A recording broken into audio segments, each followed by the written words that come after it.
con miles de otras empresas que tienen Nico. Nace en 1941, es diseñador, docente del Instituto Industrial y el Instituto Superior de Bellas Artes. Entonces, él vive actualmente en México. Entonces, es un diseñador que en cuanto a todas sus frases, la más interesante me ha parecido, diseñar no es solo hacer, sino es ser militante, lo que él expresa mucho dentro de su obra y dentro de sus carteles. ¿Ok? Entonces, para empezar con él, en la entrevista, lo que él dice es que él empieza a trabajar en 1957. Y para 1957 él tenía 16 años. Está justito antes de la revolución. Entonces, él ya quería dedicarse a todo lo que es el tema de los carteles, del diseño y qué sé yo. Le cae la revolución encima y obviamente termina trabajando donde trabajan la mayoría de estos diseñadores, que sería en la ICAIC, ¿no es cierto? Crea más de 650 carteles en su vida y se puede decir que divide su trabajo en dos grandes etapas. La primera, ¿cuál podría ser? Si sabemos que es cubano y vive en México. No sé.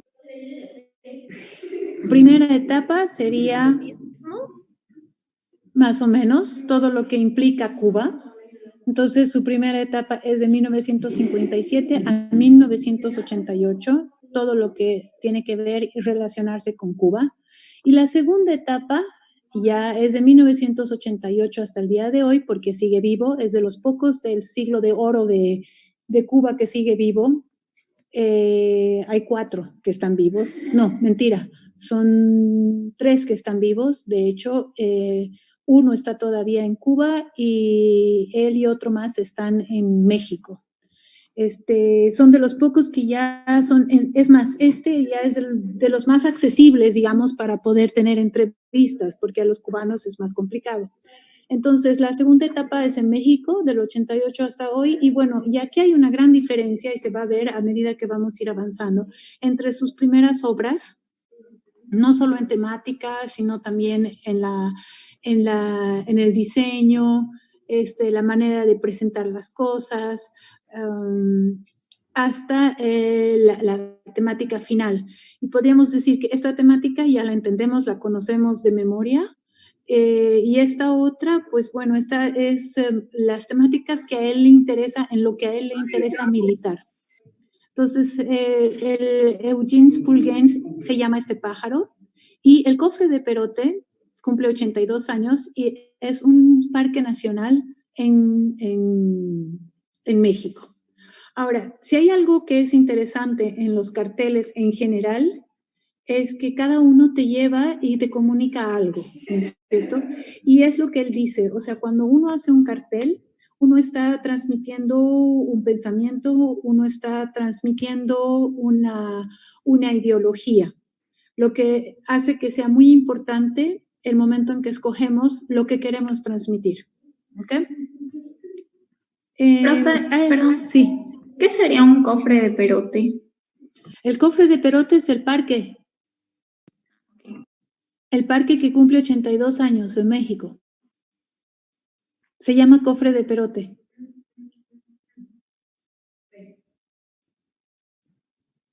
¿Aló? Sí, gracias, profe. Ya. Ok. Es un parque. Es simplemente para que vayan viendo la temática, por eso hago énfasis. Tiene sentido, o sea, ir viendo las temáticas. Él es autodidacta, como muchos de los cartelistas de esa época, y obviamente empieza con todo lo que es propaganda para la revolución y continúa con el tema de carteles para películas, ¿no es cierto? Él piensa y él siempre argumenta que el cartel tiene que tener un contenido inteligente y que debe acumular ciertas sorpresas. Entonces, aparte, el cartel es otro lado del pensamiento, tal vez llamado lateral. O sea, él dice que nunca se tendrían que decir las cosas de manera directa, que tenemos que invitar a través del cartel a la reflexión de la gente, ¿no? A que la gente se pregunte qué es, por qué, como al principio, ¿no?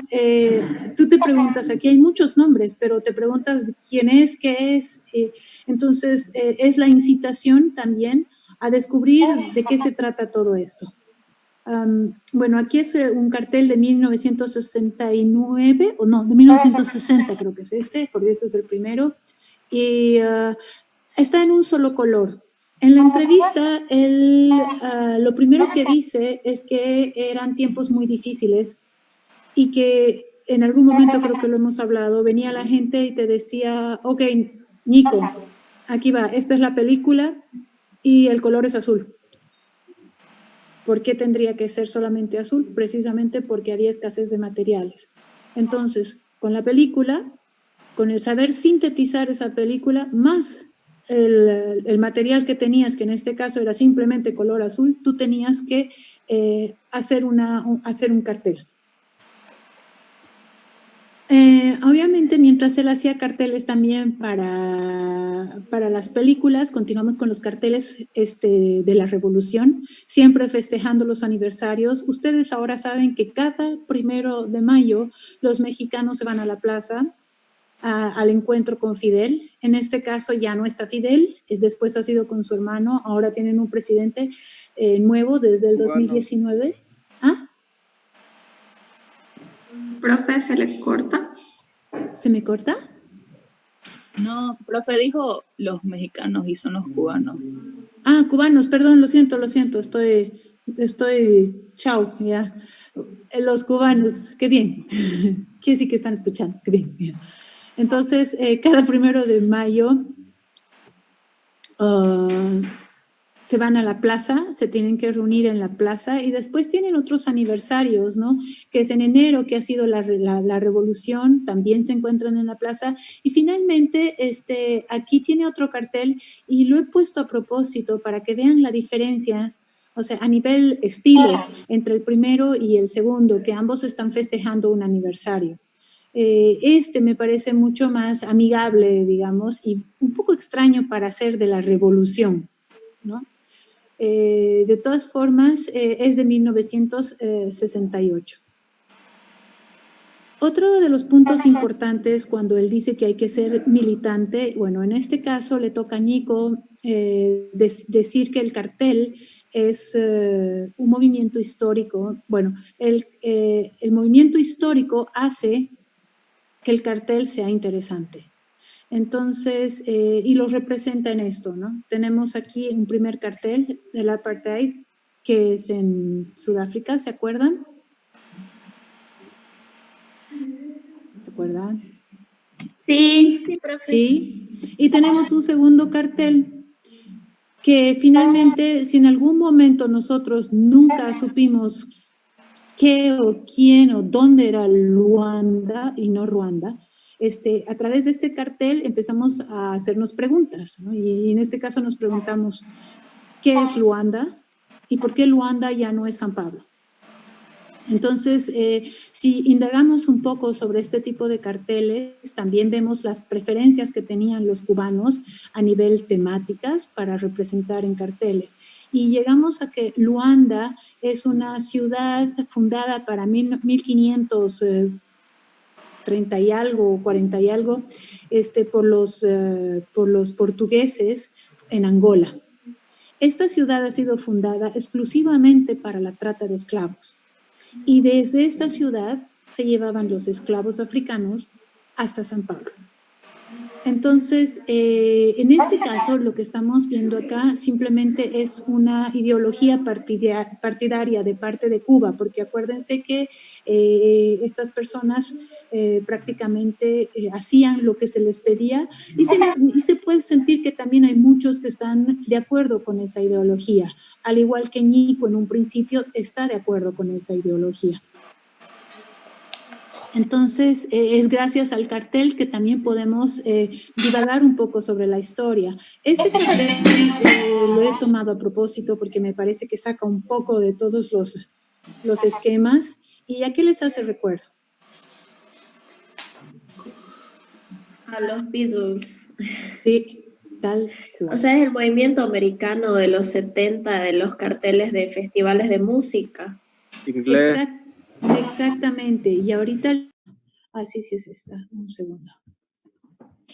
Aquí tienen que que lo lo he he visto, visto, que que es es el el tráiler tráiler de de la la película película que han sacado los Beatles, sobre el Yellow Submarine, y han hecho una película para 1968.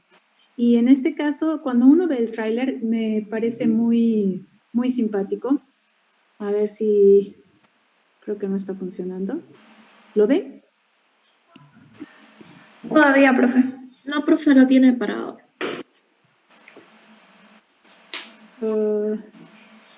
A ver, voy a hacer este mundo colorido, ¿no? Que en algún momento alguien decía en la otra clase, es hipiesco, ¿no? Es hipiesco de los 70, y sí.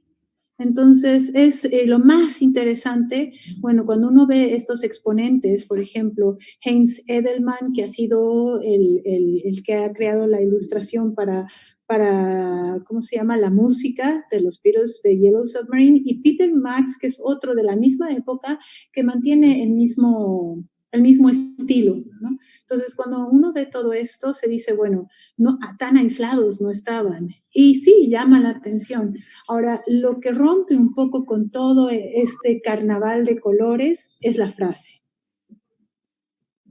Si salgo, llego, si llego, entro, si entro, triunfo.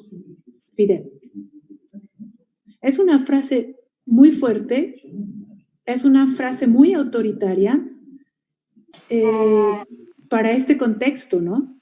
A mí me ha parecido dos cosas muy opuestas, aún teniendo este barco, aún teniendo este océano y qué sé yo. Me han parecido dos polos pegados en una sola pieza. No sé ustedes qué piensan.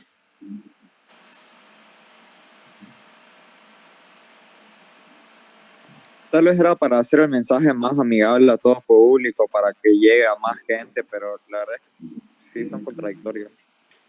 Es un poco contradictorio. Profe, Sí. digamos, si veo este cartel, puedo asumir que ya estaban en mejores condiciones de materiales y todo eso, ¿no?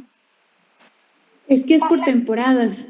Estamos hablando de los 70. Los 70 es como la cúspide de Cuba después de la revolución. Cuando empieza la revolución están creciendo, ¿se acuerdan? Y ahorita hemos visto que hacen ímpetu en educación, en aprender a leer, en enseñar cosas, en que la gente se eduque y tengan institutos de deporte, institutos de danza, institutos de cinematografía, de fotografía, de arte. O sea, durante todo ese periodo de 10 años se han dedicado a invertir en la gente, en cultura, en todos estos movimientos, ¿no? De deporte, arte, cultura. Y para los 70, es por eso, tal vez a ustedes no les ha tocado, pero yo todavía he tenido los ecos, digamos, de los deportistas cubanos para los Juegos Olímpicos. En los años 70, mediados de los 70, eran muy buenos. Entonces llegaban con muy buenas representaciones, se llevaban varias medallas, y eso lo vamos a ir viendo porque también se ve. Entonces, en ese momento todavía podemos decir que sí, podría haber cierta escasez, pero todavía habían lapsos de buena onda, y sobre todo también porque la Unión Soviética todavía estaba subvencionando. Habíamos dicho que subvencionaba el 50%, ¿no?, de su carburante. Entonces, en ese sentido, por lo menos, estaban solventados. Ahora, volvemos a los carteles.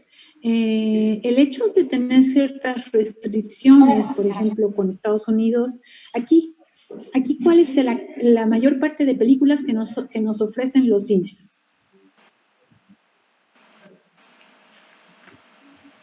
Gringas de Hollywood. Gringas de Hollywood. Y estamos constantemente viendo prácticamente la misma temática, ¿no? De una u otra manera, o sea, nos llegan las películas gringas al por mayor, en porcentaje, no quiere decir que no lleguen otras. Cuando llegan otras, ya es el cine, como lo llamamos nosotros, el cine alternativo. Y en ese caso es chistoso porque realmente es alternativo, es si quieres ir o no quieres ir, ¿no? En cambio, lo otro se llena. La suerte que yo digo que ha tenido Cuba en ese aspecto es que el hecho de haber sido bloqueada y que no entre todo tipo de cine estadounidense, les ha obligado a abrirse hacia otro mundo, un mundo que usualmente no vemos. O sea, nosotros, si no tomamos la decisión de dar ese paso, digamos, tal vez nunca veamos una película coreana, o aquí tal vez nunca veamos una película húngara o rumana, ¿no? Entonces, sin querer, el pueblo cubano, o sea, estaba llenándose de otros contextos, otras culturas, otro mundo. Y todos estos personajes que nosotros tenemos, artistas que tenemos creando estos carteles, ellos veían primero todas estas películas y tenían que entrar dentro de esos mundos, tratar de comprender, sintetizar toda la información y presentar un cartel ante la población. Y un cartel, como dice Nico, que sirva para que la población reflexione, o sea, mire y reflexione y se haga preguntas. Entonces, es muy interesante cómo esa búsqueda, bueno, cómo esa privacidad también te lleva a otras cosas y ganas en cierta manera. No quiere decir que no entraba nada. Ahora, si yo me pongo a ver en 1972 esto, A Sangre Fría, que es una película estadounidense, ha tenido que haber algún motivo para que esa película haya podido pasar, ¿no es cierto? En el sentido de pasar las autoridades cubanas para ser presentada en el cine. Tendría que haber alguna manera de... Bueno, yo no sé, habría que ver la película para ver de qué se trata, tal vez tiene algo interesante o simplemente es una de las pocas que pasa porque sí. Ahora, yo he puesto esta película al lado de esta otra para que vean la ambigüedad, ¿no? Aquí tenemos en 1970, los cubanos podrían estar viendo un cine soviético y para 1972 están viendo un cine estadounidense, cuando el año pasado han estado viendo cine húngaro y el anteaño han visto cine rumano. Entonces, es un mundo que se les abre a través del cine. No quita que Nico ha seguido haciendo trabajos para todo lo que es el tema de la revolución. Entonces, tengo aquí este de 1976, que ya son documentales que insisten y promulgan, ¿no?, todos los pasos que ya se han hecho, defienden un poco lo que han ganado y se siguen creando carteles de cine cubano, ¿no? Se sigue incentivando también, entre medio de todo, el cine cubano. Ahora, hay algo interesante que también Nico lo dice, y es que en su momento el cartel para él mitiga la desesperación de decir cosas. ¿Qué quiere decir con eso?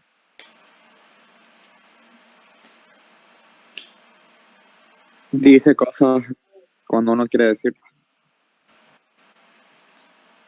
El cartel para él mitiga... Tendríamos que buscar exactamente la definición de mitigar.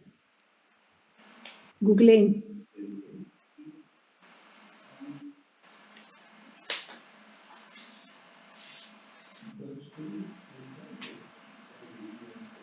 Aarón, ¿la tienes? Sebas, Modelar, ¿la tienes? aplastar o suavizar la dureza de algo. Ablandar. Mitiga. Entonces, cuando yo hablo, el cartel mitiga la desesperación de decir cosas. O sea, que un cartel no lo hace ver tan fuerte como se podría leer o algo así, o se podría ver en las noticias. Yo lo vería más como que es una vía para expresar sus ideas, como siempre fue el arte, la literatura, o sea, es una manera de sacar toda esa carga y esa tensión. Es que cuando habla de ablandar de desesperación, quiere decir hay desesperación. El cartel simplemente te ablanda esa desesperación. ¿Ah? Suaviza la realidad, en otras palabras. Suaviza la realidad. Y eso es algo que nunca lo va a decir directamente. Y si ustedes ven todas las entrevistas de Nico, nunca va a ser directo con ese tema. Siempre va a ser indirecto. Entonces, lo que él habla también es de una libertad de creación impuesta. Sí, tiene la libertad de crear y da gracias que está creando muchos carteles, pero es una libertad impuesta, porque finalmente las temáticas son impuestas, el contexto le impone, y en algún momento él dice es como un castigo divino. Castigo, porque de todas formas es impuesto, pero es divino, porque en este caso le suaviza la desesperación de poderse expresar. Entonces, ahí estamos viendo algo interesante con respecto a este personaje y que precisamente nos va dando luces el por qué ya no vive en Cuba.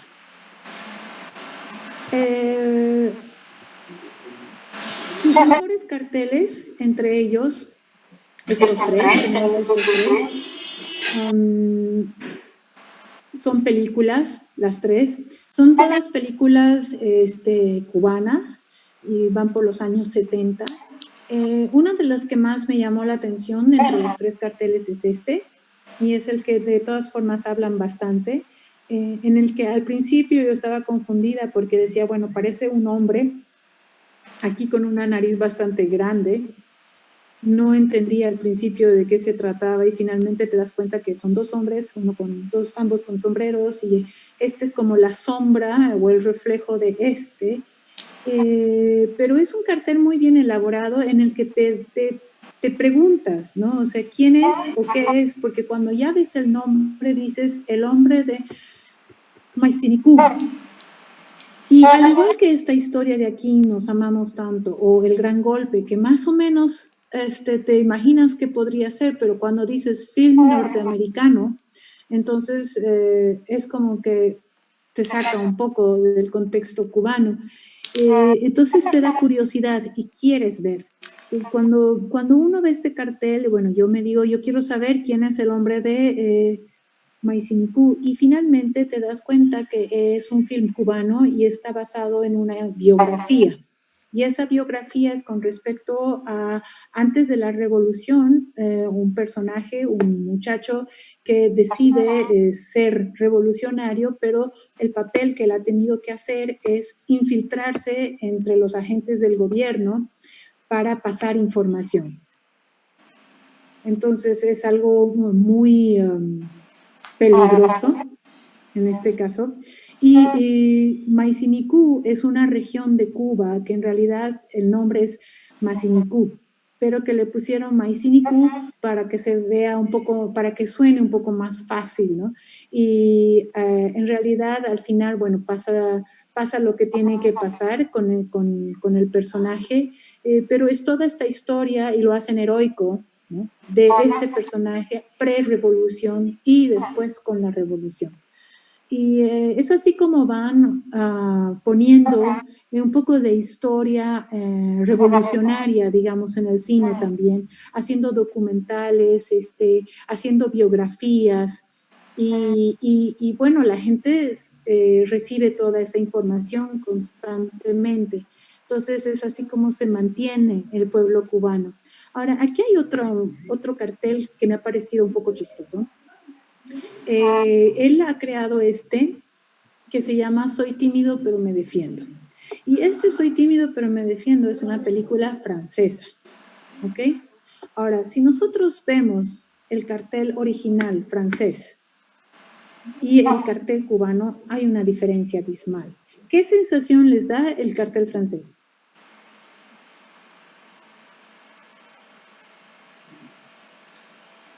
Es medio juguetona, medio de cómic, medio, no sé, familiar. Sí, de cómic, familiar. De chiste. Sí. ¿Qué más? Los colores. Los colores, totalmente. Bueno, en realidad estos dos son compañeros y son amigos, están jugando bowling, aunque parece medio raro, ¿no? Cuando uno entra dentro del mundo de las películas francesas ya se va a dar cuenta que prácticamente el hecho de poner estos dos personajes en los códigos franceses ya se reconocen quiénes son los actores, ¿no? Entonces, cuando uno dibuja ya saben, está el actor. Entonces, ya sabes lo que te vas a esperar, ya sabes a quiénes vas a ver. ya sabes cómo actúan y en qué tipo de películas actúan. No así estando en Cuba. Y precisamente no tienes esos códigos, como con ¿cómo se llama? Chuquiago, con la imagen de Chuquiago, de La Paz. O sea, él es un cubano que tiene que hacer el resumen y sintetizar una película con muchos códigos franceses y lograr que sea interesante para la gente en Cuba de llegar a verlo. Entonces, este es el resultado que él obtiene en el hecho de que representa la frase sobre todo y bueno, el hecho de que este personaje es hiper mega tímido y que quiere conquistar a una chica y que la ayuda y no sé qué, ¿no? Pero no aparece ni la chica, no aparece ni el amigo, porque tal vez para él los personajes no son relevantes, lo más importante es esta parte.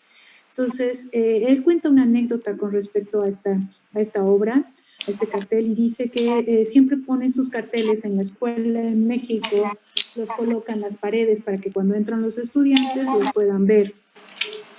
Y en un momento dado entró alguien con un niño de 4 años, y que cuando el niño se paró frente al cartel, lo miró, lo primero que dijo es, se escondió.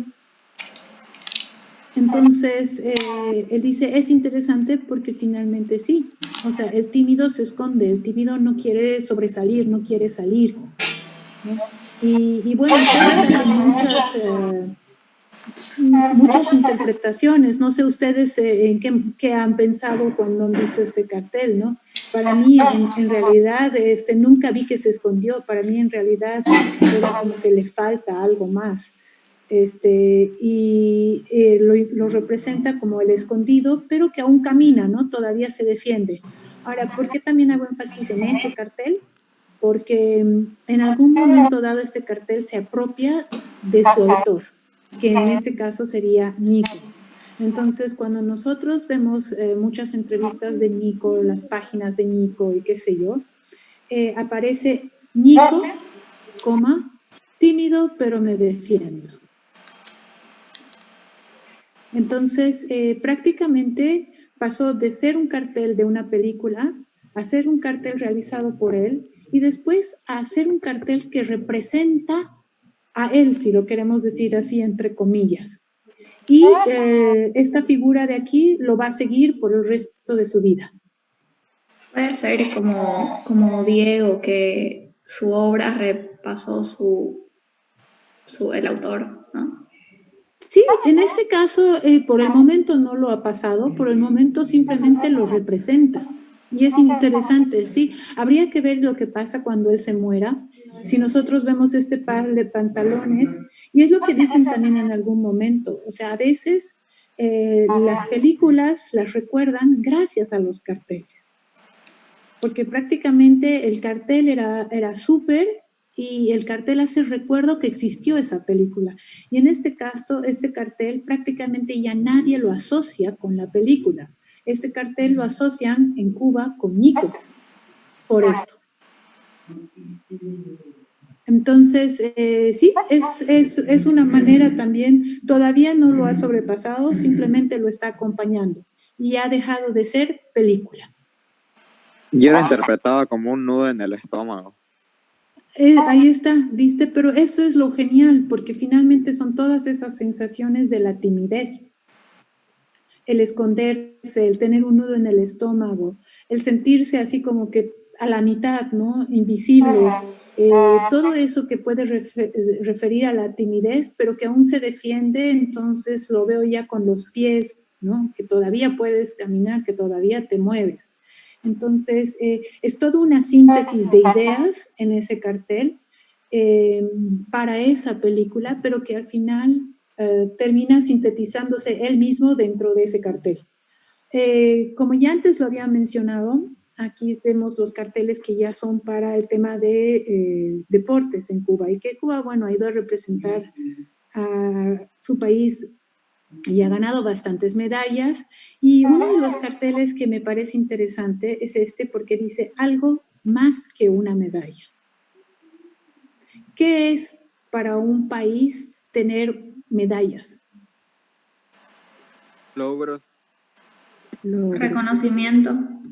es logros, reconocimiento, poder ceder, sobre todo un país como Cuba en este caso, que ha estado llevando como la contraparte, ¿no? Dentro de toda esta zona, porque si nos vamos al otro bloque, todavía tenemos la Unión Soviética con todos los países alrededor comunistas y qué sé yo, pero de este lado está prácticamente no sola, ¿no? Pero no está con ese apoyo que debería tenerlo, ¿no? En todo caso de los hermanos latinoamericanos. Entonces, más que una medalla, para ellos es también una recompensa a todo ese esfuerzo de 10 años, ¿no? Que ha traído la revolución. Que lo que también tenemos que ver es que esa revolución, como la palabra lo dice, ha sido igual de positiva en algún momento, ¿no? El problema es cuando ya pasas a otros extremos o cuando no sabes cuándo hacer un stop con eso, ¿no? Hasta aquí llegó, hasta aquí funcionó el ciclo, tenemos que cambiar. Entonces, en principio podemos ver estas imágenes que nos muestran un auge en los años 70. Ahora aquí se rompe todo. Esta es la... Una pregunta antes de eso. ¿Qué? Perdón, una pregunta antes de eso. Sí. ¿Por qué está en francés el cartel de la izquierda? Porque pasa en Francia. Ah. Es una representación para los franceses. Ok. No me acuerdo qué olimpiada era esa o qué juegos eran esos. Pero es au Centre de Sport y en Nîmes. Al sur de Francia. Bueno, ¿qué más tenemos acá? Acá la ruptura total. Habíamos dicho que hasta 1988. Ahora, no he encontrado nada con respecto a Nico, ni cómo se fue, ni por dónde se fue, ni cómo salió. Lo que sí se sabe es que en Cuba hubieron 3 grandes momentos de migración, ¿no? El primero, que es justamente al inicio de la revolución, cuando la gente decidió que cuando no estaban de acuerdo, decidió irse, tomando asilo en Florida. Y la segunda migración grande que hubo de Cuba fue la parte de adultos, ¿no? Porque hubo una que era la Operación Peter Pan, que esa creo que fue en los años 70, en la que se mandaron miles de niños, o los 80, miles de niños solos a Estados Unidos. Y mandaban aviones y aviones con niños solos, porque el gobierno estadounidense dijo que se iba a hacer cargo de los niños que querían salir y que después, una vez que los niños llegaban allá, podían pedir visa para los padres.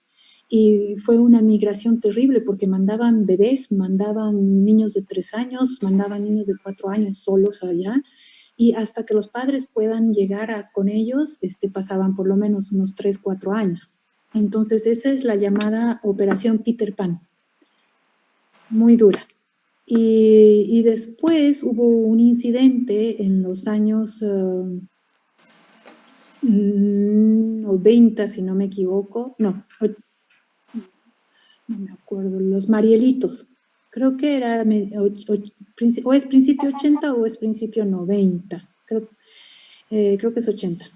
Y en los Marielitos está en que había gente que estaba harta de estar encerrada en Cuba y deciden robar un bus, de esos buses de transporte público, y meterse 10 personas ahí adentro y chocarse hasta romper la pared de la Embajada de Perú.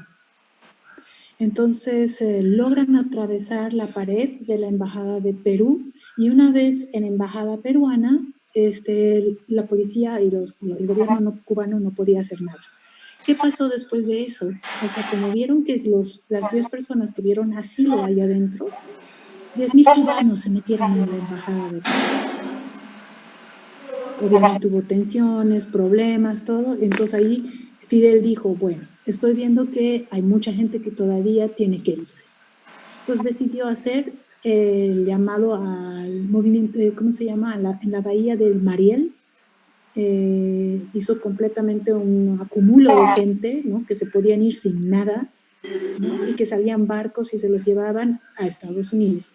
Entonces a esas personas que han salido en esa época se llaman los Marielitos. y es por los años 80. Ahora, yo no sé si este señor Nico ha salido de esa manera, que creo que no, porque él ha salido después, y pienso que él ha salido de otra forma, que es cuando eres un reputado pintor, escritor, todo, normalmente tienes derecho a viajes, el mismo gobierno te paga viajes o becas o cosas así, y da la impresión que él, una vez que estuvo fuera, ya no volvió. Entonces eso queda así como en incógnita, pero lo que sí hace es que se haga una ruptura dentro de lo que es su trabajo.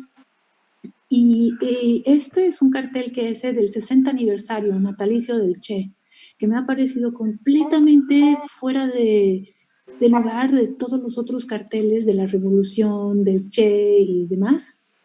Es de 1988, pero lo que dicen es que este ha sido su primer cartel en México. Entonces, este ha tenido que ser en Cuba.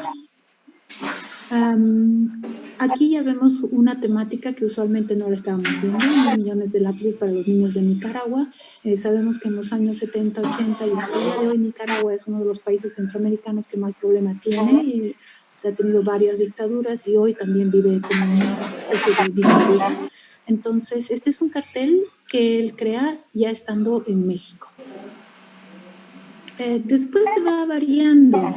Para 1992, ya viviendo en México, ya se ve que las temáticas son distintas, ¿no? Aquí hacer un cartel para la familia Duarte de música latinoamericana. Y finalmente aquí tenemos otro cartel que nos lleva a preguntarnos y a decirnos, Bolivia también ha producido, pero creo que nosotros siempre hemos ignorado un poco a nuestros artistas, hemos ignorado a nuestros músicos y seguimos haciéndolo. O sea, no les damos el reconocimiento que merecen, y ahí vuelvo a la frase, honrar, honra. Y en ningún momento en vida damos hincapié a este tipo de personajes, ¿no? Como un Pedraza, por ejemplo. Si alguna vez lo habrán honrado en vida no se sabe, y sin embargo ha dejado un legado hermoso en cuanto a pintura. Entonces, crea como una cierta reflexión el encontrar este tipo de cosas. Y bueno, tenemos Incataqui, que obviamente es un grupo musical de música andina, que para entonces estaba en México. Y volvemos a otras temáticas como esta, que ya es el Día de la Tierra, ¿no? Nueva York, abril 1995. Y este es un cartel para un programa de educación del Jardín Botánico en México. Entonces, ya vemos que con estos dos, de todas formas, sus temáticas están con otras prioridades, ¿no? Y siempre, obviamente, militante con respecto a alguna temática. Y acá ya estamos viendo que tiene otro tipo de trazo, ¿ok? Aquí ya empieza a ser con trazos con líneas más delgadas, negro, así tipo vintage, ¿no es cierto? Entonces, ya está empapándose de otras cosas. Entonces, no quiere decir que está completamente desconectado. Y acá tenemos el 2000 y el 2008. Este cartel que nos hace recuerdo al 150 años del natalicio de José Martí. Y lo interesante es que ya hay una mezcla, un código mexicano, ¿no? Yo pienso que este corazón tan corazón, es típico mexicano. Y si bien él está hablando de un pedazo de la poesía de Martí aquí abajo que habla sobre el corazón, ya se ve ese mestizaje que tiene él, ¿no? Entre Cuba y México. ¿Quién más ponía poesía, canciones en sus obras? Frida. Bien. Sí, tal cual.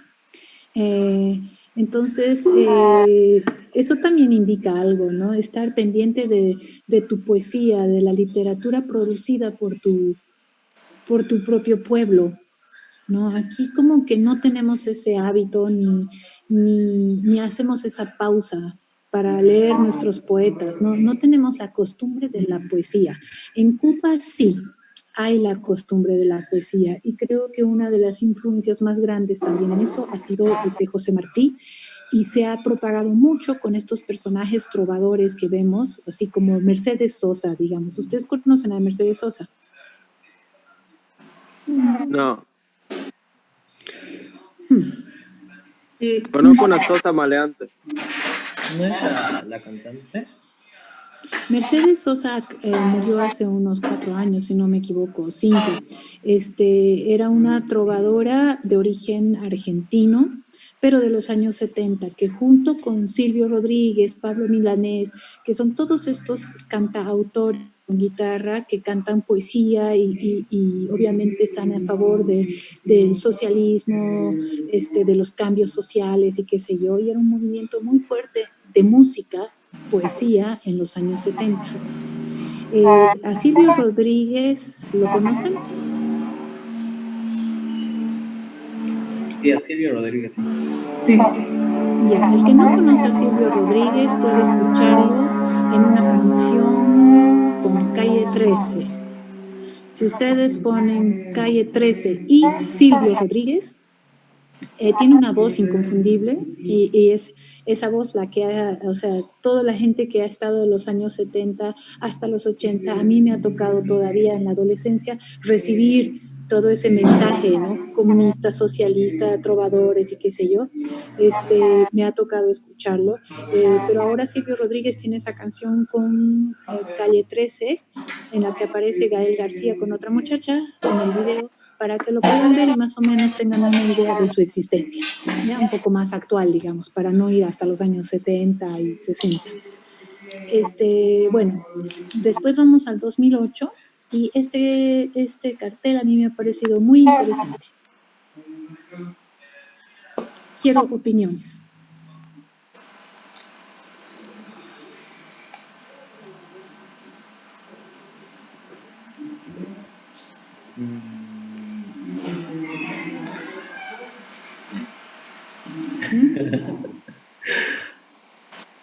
No sé qué pasó en el 68. ¿Qué pasó en el 68? ¿Cuándo ha sido la revolución? En el 59. 59, 58. Siempre dicen el 58 como el inicio de la revolución y son 10 años el 68. Ahora, Ya. ¿por qué pone desde el 68? Pone 40 años. Entonces, está el cartel hecho el 2008. 40 años después de los 10 años de la revolución. Pero aquí pone inlavable. ¿Y qué creen ustedes que puede significar todo esto? Aquí hay muchos códigos encerrados. Muchos. Sangre. Bueno, tú ves sangre aquí arriba. ¿Qué más? Abajo igual, como que... Esto. Ajá, digamos que es digamos, la paloma podría representar un pueblo libre, que, no sé, que está con sangre y lo intentan limpiar. Ya. ¿Qué hay del rojo? ¿Qué también puede representar el rojo? Comunismo. ¿Y la paloma qué representa? Paz. Paz. Una paloma roja, libertad, paz. Entonces, aquí él te está dando su opinión de una manera muy sutil, como lo sabe hacer. E incluso ambigua. No sabes exactamente si está de acuerdo o está en desacuerdo. Tiende, o yo lo tiendo a interpretar como que ya está en desacuerdo, ¿no es cierto? Porque de momento en que le estás echando agua a esta paloma, se supone que es porque quieres eliminar el color rojo. En este caso quieres eliminar el comunismo, quieres eliminar todo lo que eso implicaba, ¿no? Y cuando aquí dice inlavable, con estas letras rojas, que parecen tipo sangre manchadas y qué sé yo, entonces ya en 40 años te da a entender de que, qué es lo que él quiere decir con esto.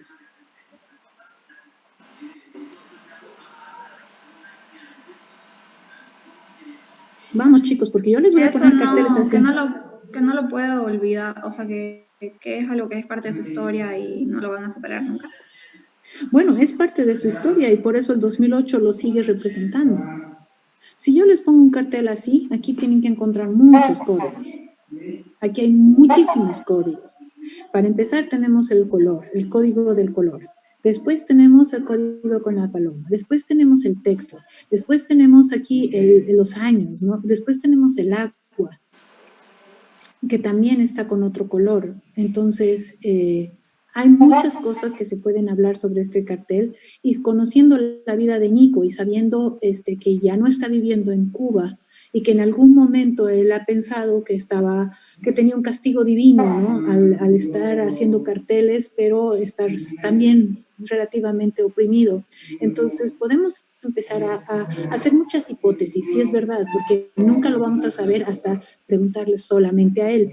Pero yo pienso que dentro de todo hay una elaboración de ideas que te permiten reflexionar sobre este tema. Aquí hay otro. Eso es lo que me gusta de Nico. Vamos a ir por el 2010, homenaje a Eduardo Galeano. Y finalmente nos vamos a preguntar otra vez, ¿y quién es Eduardo Galeano? ¿Y por qué lo estamos homenajeando? Eduardo Galeano es un periodista, novelista, escritor uruguayo. Yo nunca he leído a Eduardo Galeano, habla mucho sobre él, y entonces él está homenajeando la muerte de Eduardo Galeano. Y por el otro lado tengo aquí otro homenaje, y cuando ves la palabra Fukuda, ¿a qué te suena?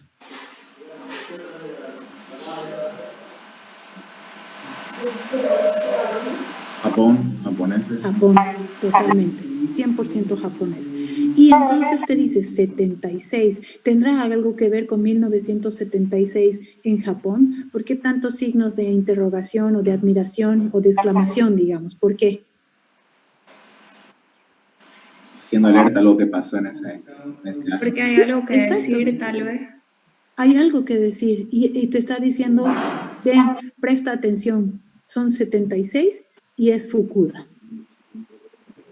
Entonces, te está obligando a hacerte preguntas, ¿no es cierto? Te está obligando a decir, bueno, tengo que saber de qué se trata esto. Y finalmente llegas a que Fukuda es el que ha creado este cartel, que si en algún momento lo han visto, y empiezas a descubrir que se llama Shigao Fukuda, que es un artista de diseño gráfico, es un artista diseñador gráfico de la misma tanda que él, que estaba simplemente en Japón y que ha hecho trabajos como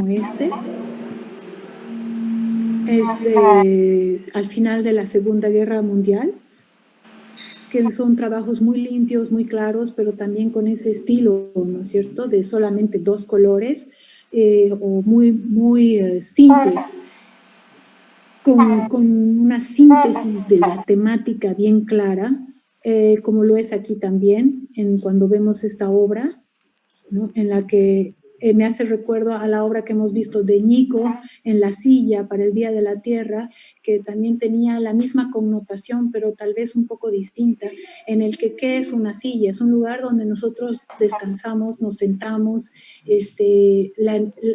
pasamos un buen tiempo en una silla. Es el lugar donde nos sentamos para comer, y es en esa silla que está creciendo la planta cuando él hace su cartel. Y el cartel de Fukuda también es una planta que está creciendo, pero está creciendo de algo que nosotros necesitamos o utilizamos, pero precisamente para cortar árboles. Para cortar árboles. Entonces, es un poco irónico, ¿no?, el decir feliz Día de la Tierra. Entonces, Fukuda es más o menos tal vez un eco interesante para Nico, por eso lo toma en cuenta y hace este cartel. Yo encontré otra cosa, yo encontré que en 1976, en diciembre específicamente, muere. Un Takeo Fukuda fue elegido primer ministro de Japón porque el anterior había fallado en su gestión, haciendo varios desastres naturales. Ah, sí, he visto que había un político, pero que justo en 1976 fue elegido. Sí, diciembre de 1976.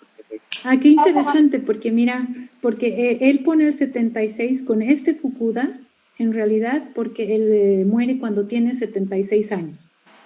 Y he visto el otro Takeo Fukuda, que es un político, pero no sé por qué automáticamente yo lo he relacionado con el diseñador gráfico, pero está bien que lo dices, porque finalmente tal vez tiene doble sentido, o sea, en este caso, porque porque no ha puesto el nombre, porque no ha puesto Shigeo Fukuda y no ha puesto Takeo Fukuda. Y si los cambios son el 76, puede ser muy interesante. Para uno es la muerte del 76 y para el otro es el cambio político. Entonces, hay mucha información y te obliga a buscar información. Otra cosa que él ha hecho ya, él ha pasado un tiempo bastante enfermo en México y la verdad es que lo que dice que lo único que lo ha curado ha sido el volver a diseñar. Y él es de estas personas que dice que uno tiene que hacer lo que le gusta y tiene que hacerlo todos los días sin esperar a que sea como una remuneración económica, porque finalmente hay muchos de los trabajos que él ha realizado sin pedido alguno, ¿no? Se ha puesto metas para seguir dibujando y seguir diseñando. Entonces, uno de los productos que ha hecho, o trabajos que ha hecho en ese plan, es la serie El libro de preguntas de Pablo Neruda, que no solamente te invita a preguntarte sobre la poesía en la que él está basando la pintura, ¿no? Para que conozcas a Pablo Neruda y esa poesía en específico, ¿no? Sino que también te muestra otro estilo de pintura y a otro estilo de hacer carteles, otro motivo para hacer carteles. Entonces, cuando te ves aquí, cómo se reparte el sol y el naranjo, las naranjas, Pablo Neruda. Entonces, te preguntas aquí, ¿cuál es la poesía de la que está hablando? ¿De qué se trata esa poesía? Y entonces así sucesivamente hace varios carteles en las que hace unas preguntas un poco a veces insólitas, digamos, ¿no? O raras. ¿Dónde dejó la luna llena su saco nocturno de harina?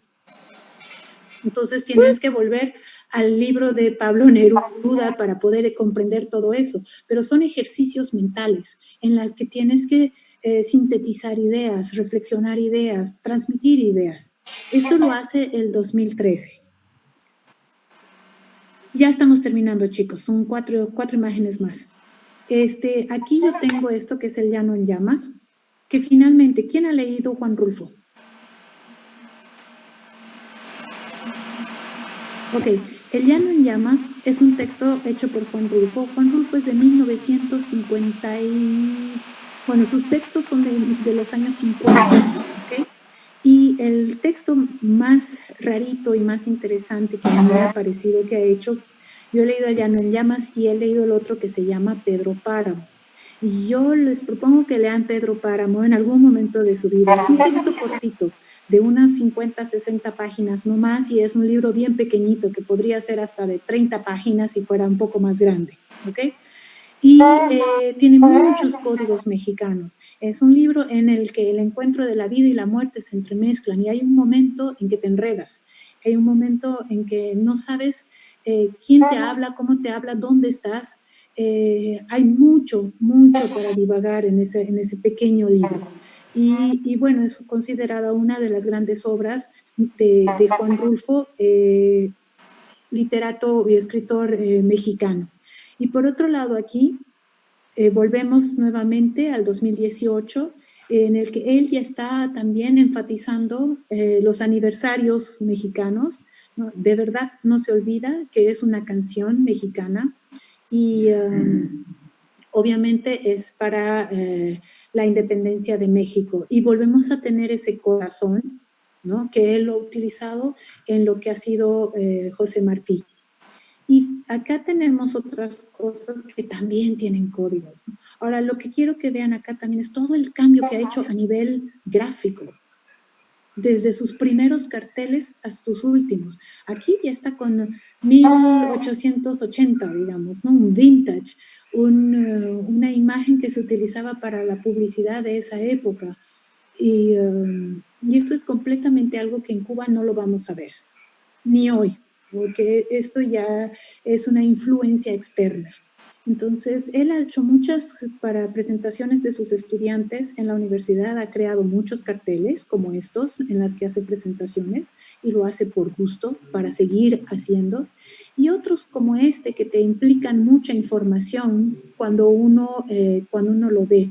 Y por ejemplo, cuando hablamos de colonia, En algún momento hablamos de barrios. En México los barrios buenos no se llaman barrios. Barrios sería un lugar afuera de la ciudad, una zona fea. Entonces los barrios no se les dice barrios, se les dice colonias, las buenas zonas. Y la colonia Roma en realidad es una zona que está ahorita en la parte central del México DF y es una zona que ha sido creada en el Porfiriato, en donde encuentras esas casas de principios del siglo XX creadas por el Porfirio Díaz, o sea, durante el gobierno de Porfirio Díaz, en la que vivía la gente rica. Y son casas obviamente completamente europeizadas, en las que tienen un prado o una alameda para pasear, para cuando entonces habían todavía carrozas, ¿no? O carruajes. Entonces es todo un ambiente que se crea en esa colonia y al mismo tiempo la colonia es el objeto, ¿no? El perfume. Es el perfume que también data del siglo XX, de principios del siglo XX. Y por otro lado, no sé si ustedes han visto la película de Roma, que ha salido recién el año pasado, creo. Sí, profe. ¿Sí? Bueno, esa película, por ejemplo, Roma, pasa en este barrio, en una de esas casas, en una de esas casas que están por ahí, y enfatiza un poco la importancia de esa zona. Y has visto cómo hay el contraste entre las familias ricas, es más o menos el ambiente que hubieran tenido, no sé, en Zona Sur, en la película Zona Sur, en La Paz, o bueno, los ambientes aquí no están tan divididos como en otros lugares, pero hace mucho énfasis a todo eso a nivel códigos culturales mexicanos. Entonces, ya viviendo ahí, aquí tenemos miles de informaciones, todas reducidas y sintetizadas en un pequeño cartel. Si yo ahorita les pregunto de qué época es este cartel,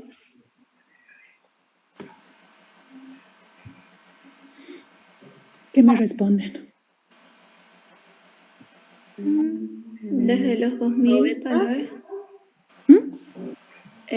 Sí, 2000, 90. Ajá, desde los 2000. Sí. ¿Y por qué?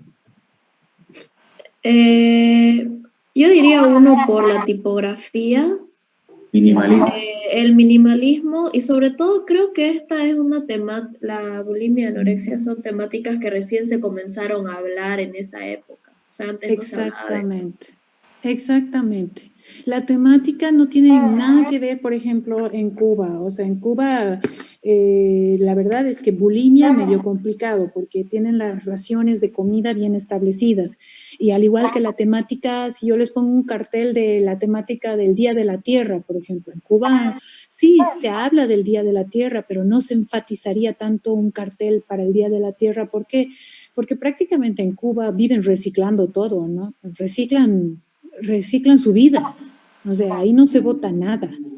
Entonces, hay ciertas temáticas que en Cuba son irónicas prácticamente, no entrarían, pero de todas formas es bueno verlo, es bueno entenderlo, y aquí también hay este otro mensaje que les he puesto aquí al lado, que es un blog de alguien que quería hablar sobre Nico y precisamente juega con eso, ¿no? Con la gráfica que Nico está usando ya en México, pero pone Nico, soy tímido, pero ustedes ya podrían continuar con esto. Soy Nico, pero, soy tímido, pero. Me defiendo. Exacto. Entonces, cuando ya ves esto, inmediatamente tú dices, pero me defiendo, ya entiendes el código, ya entiendes de qué se trata, ya entiendes de qué película habla, de qué cartel habla y todo. Quieren entrar a la página web de Nico, es nico.com, y ahí van a encontrar todos sus carteles. Hace carteles incluso de adivinanzas. Ya estamos terminando, chicos, esto es lo último. Hace carteles incluso de adivinanzas, todo jugando al tema de la sintetizar, ¿ya? De sintetizar la información y ponerla dentro del cartel. Sensible, ¿qué es lo que dice? Ausencia de recursos lo hace creativo. No, creo que ya hemos pasado con todo esto. Hemos terminado. ¿Qué les parece, Nico? Súper. ¿Han sufrido?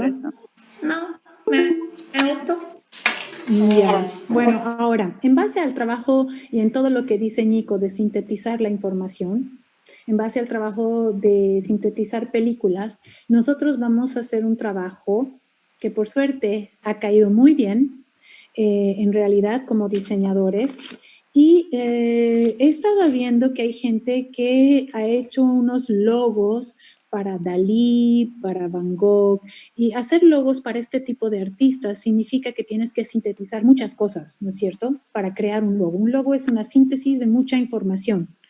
Entonces, los voy a invitar a este trabajo. Lo vamos a hacer, ustedes van a sintetizar la información y van a crear un logo para uno de estos 22 artistas que tengo anotado aquí. Este logo va a ser creado por ustedes, se va a ser subido a ThinkLink y en ThinkLink recién van a empezar a poner, ¿cómo se llama?, los puntitos en base a cuál es la información que estás colocando para llegar a esa síntesis, a ese pequeño diseño. ¿Se entiende? Sí. No. ¿Quién dijo no? Presente. Aarón, a ver, ¿quién le explicaron, por favor? No, yo tengo que entrar a la página esta, pero no tengo la menor idea. El link que usted me mandó una dirección que venía en casa en Gringolandia.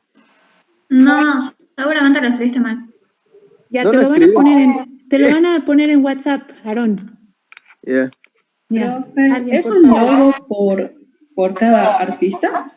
No, no. Cada morir. uno va a no, tampoco, yo no quiero corregir todo eso, lo siento mucho, no pienso pasarme la vida en eso. Entonces, por suerte. No, lo que vamos a hacer es que cada uno va a tener un artista al azar. Entonces, yo aquí tengo los artistas en desorden, obviamente, y tengo un número al lado de ellos.